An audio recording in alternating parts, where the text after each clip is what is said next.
Hey, what's up everyone? Wayne York here, and today we're doing an oil change on my 2019 Aston Martin Vantage. So first thing for this you're going to need is three main tools. You're going to need a 10mm socket, that is to remove the plate where the oil filter is. You're going to need a 15/16 wrench or socket to remove the oil filter, and then you're going to need a size 6 Allen head, that is to remove your oil drain plug. As far as supplies, you're going to need 9 quarts of 0W40 oil, and then you're going to need your oil filter.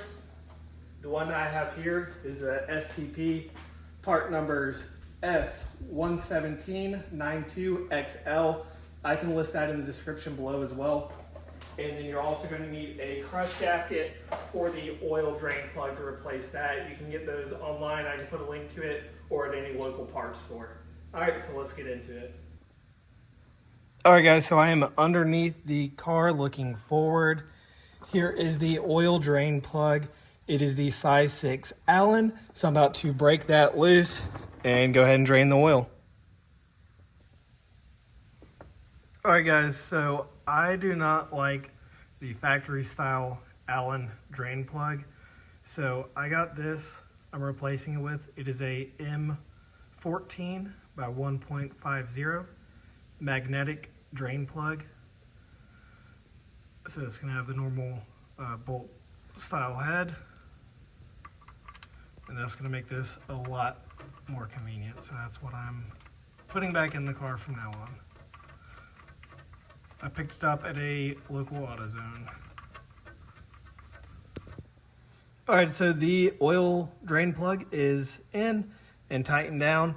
So next step is going to be, we're going to remove these 3 10mm bolts here to take this plate down and have a little more access for your oil filter. Alright guys, so once you have the oil filter cap removed, there's a rubber O-ring on it you need to remove and replace with a new one. And then after that, you just pull out the old filter and pop the new one in, replace it, easy as that. All right, so we have the oil filter back in, drain plugs locked down, and we have that plate also reinstalled that blocks off where the oil filter access is.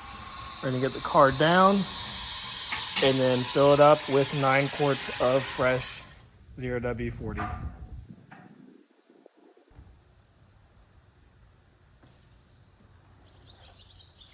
Alright guys, so we have right at 9 quarts back in it. After, you just want to check, make sure you are good to go.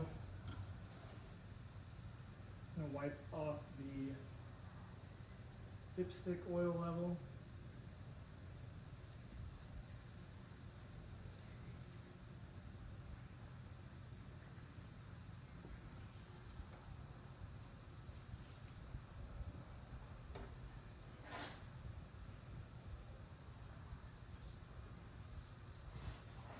So you're gonna make sure it is at least there, and you don't really want it to go past the high level. So we are right at the high level.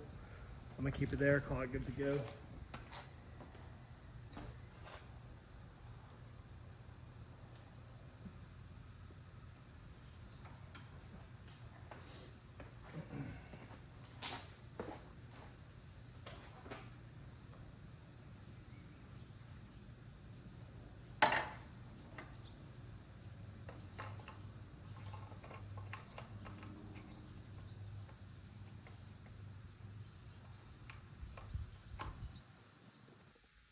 All right guys, so what I'm doing now is resetting the service life from in the car. So get in it, hit the ignition to turn it on, then you're gonna hold down the scroll button and the phone button at the same time, and then it'll pop up the service menu. So whenever you click on the service menu, it then tells you to hit the ignition one more time. Once you do that, it pulls up this menu here. So I'm gonna go to full service. We're gonna hit service 3, confirm service, service performed, yes, confirm. All right, and then it is good to go. Your oil life will be reset. that is it for today's video. Hopefully you find it helpful. My channel is mainly working on the Dodge Challenger in the back, doing self-modifying it, drag racing it. I will try to do some Aston content occasionally, but appreciate you guys watching. See you next time.